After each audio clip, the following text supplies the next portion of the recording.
Now at 11, breaking news, a Portland police officer shoots and kills a man on the Max tracks here in Southeast Portland. The search is on tonight for the driver who ran away after this intense rollover crash. Oregon considers making history, adding a third gender to driver's licenses. They don't understand what we're going through and what constant battle we struggle with every day. Police say it was a vicious, random attack. A man stabbed outside his apartment.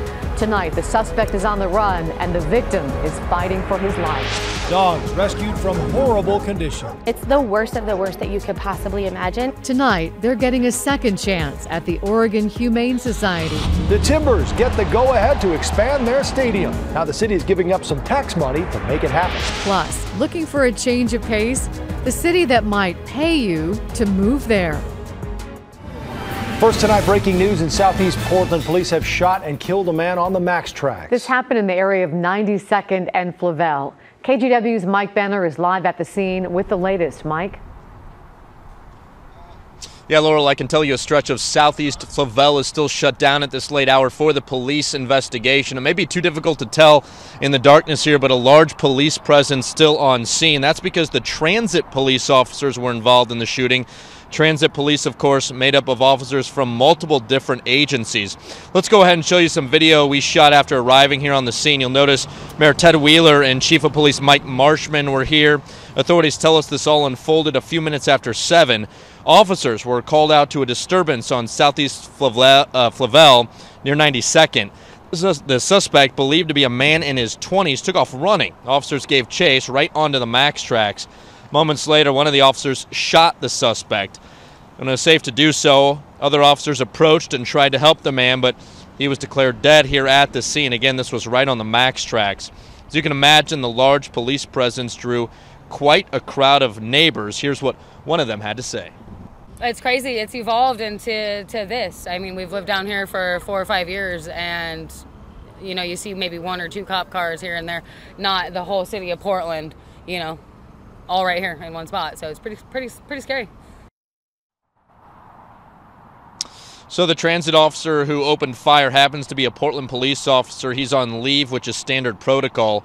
Also worth mentioning, the Max Green line through this area will be shut down for the rest of the night. TriMet is running buses in the area to get people to and from. In the meantime, we expect to learn a lot more about what happened out here sometime tomorrow. So keep it tuned to KGW on air and online for the very latest. Back to you. Thanks, Mike. Portland police also searching for the person behind a random attack that has a man fighting for his life. Someone stabbed Jacob Schroyer Monday night. Right now, he's in critical condition in the ICU. Police say there was no connection between him and the suspect, and Schroyer did nothing to provoke the attack. Today, one of his close friends spoke on behalf of Schroyer's family, saying they're so thankful for the doctors who were treating him. They have been amazing, and I know the family is eternally grateful for their grace, medical skill, and compassion during this difficult time. Currently, we do not know why this attack happened, but we do know that it has had and will continue to have an impact on Jacob's life, well-being, and his community. The attack happened outside the Pacific Tower Apartments on Northwest 4th Avenue, where Schroyer lives.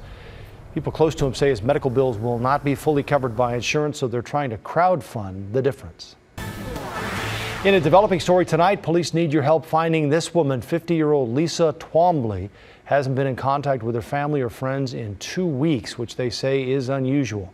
Here's a look at her picture. If you see her, you're asked to call Gresham Police. Starting this summer, people in Oregon will have a third option for identifying gender on their driver's licenses. Oregon is set to be the first state in the nation to offer the X gender marker. Tonight, a lot of people expressed their support for the change. The 19's Catherine Cook was at that public hearing. She's live at the DMV downtown. Catherine? Laurel, it started with a court order. Now, after about a year's worth of computer changes to the DMV, X is about to mark a spot in the history books. I was born as Devin and grew up in a home where none of this was acceptable. 19-year-old Lucy is part of Oregon history in the making. Her testimony at this DMV hearing is part of the state's process to change the way gender is marked on Oregon driver's licenses. Right now, there are 2 options, M for male and F for female. Soon, there'll be a third, an X for non-binary. And this is something I've been wanting to see for a long time. They don't understand what we're going through and what constant battle we struggle with every day. a struggle emblemized by Jamie Shoup. Last June, an Oregon judge granted Shoup's petition to change their legal gender status marker from female to non-binary. That court order is what led the DMV to this change. DMV doesn't have a choice. DMV, law enforcement, courts, we recognize statutes, we recognize court actions. And as the executive branch, our role is to follow those, not to support or oppose. But first, David House with the DMV says they needed a year to update computer systems and let other agencies like police and the courts upgrade theirs. Upgrades that cost state agencies a combined $440,000 to make, according to the Secretary of State's office. Is there anything that would potentially stop this from going through? Nothing foreseeable. Oregon will be the first state in the country to offer a third gender option on driver's licenses.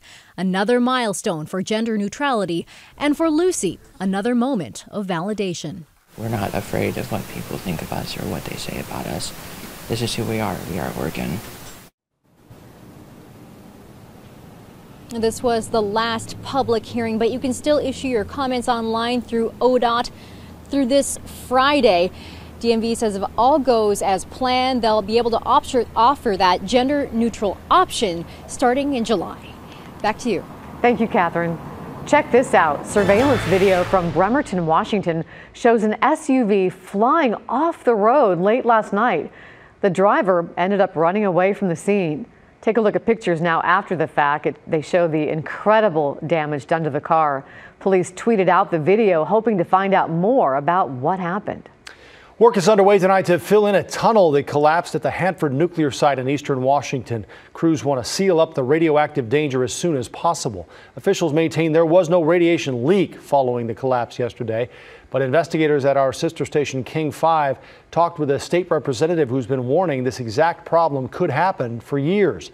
In 2012, an assessment from his advisory group said that waste sites like the Purex tunnel should be removed and disposed of soon to avoid potential risks.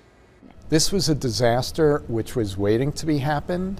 We knew it would happen, and it was utter recklessness on the part of the Energy Department to repeatedly delay removing these deadly wastes from the Purex tunnel. Hanford officials didn't think it would happen. In 2015, they issued a review saying the tunnel would be vulnerable to collapse in 30 years. Also tonight, Washington's Department of Ecology has filed an enforcement order to get the Department of Energy to immediately assess the integrity of other tunnels at the Hanford site and fix them if needed. There is growing outrage tonight over the firing of FBI Director James Comey. But the White House is staunchly defending the move, saying the president had been considering it since his first day in office. The president, over the last several months, lost confidence in Director Comey. The DOJ lost confidence in Director Comey. But many Democrats are crying foul over the timing as the FBI investigates possible ties between Russia and the Trump campaign. Sources on Capitol Hill tell NBC News that Comey asked for more money and manpower for that investigation just days before his firing. But the Department of Justice says that's not true. Democrats are demanding an independent prosecutor. There is a clear and present danger of a cover-up. It certainly appears that the president is trying to frustrate this investigation, trying to upend it. In a meeting the White House said has been on the books for months, President Trump met today with Russia's top diplomat and U.S. ambassador, who's at the center of the investigation. No American media was allowed inside.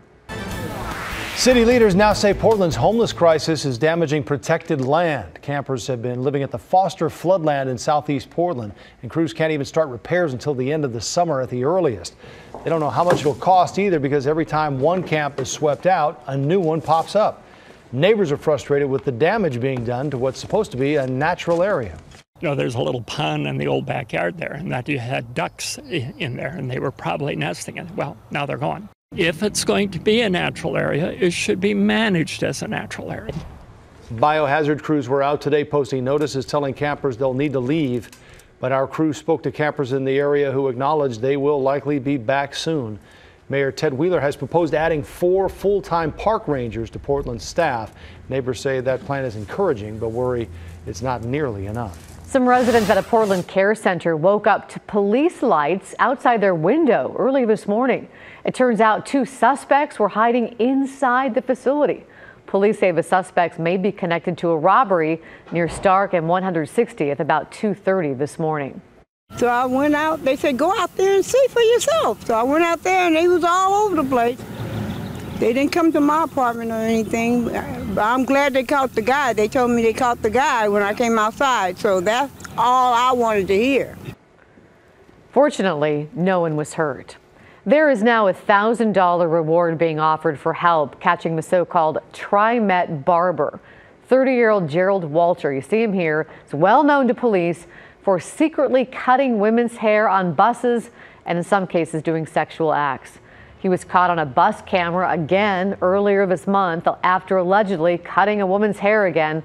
If you see Walter, call 911. Next, from the night team, they were chained up outside their entire lives. Tonight, these dogs rescued from a breeder are getting the care they need at the Oregon Humane Society when they'll be ready for adoption.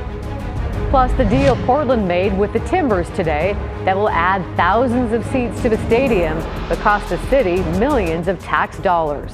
And while you have to wait a little longer for Oregon strawberries this year, Matt? Well, you don't have to wait much longer for the rain to roll in. We can see the clouds increasing and the cooler temperatures rolling our way. And now on Doppler radar, here it comes. When the wettest time will be during the week ahead and a look at the Mother's Day forecast.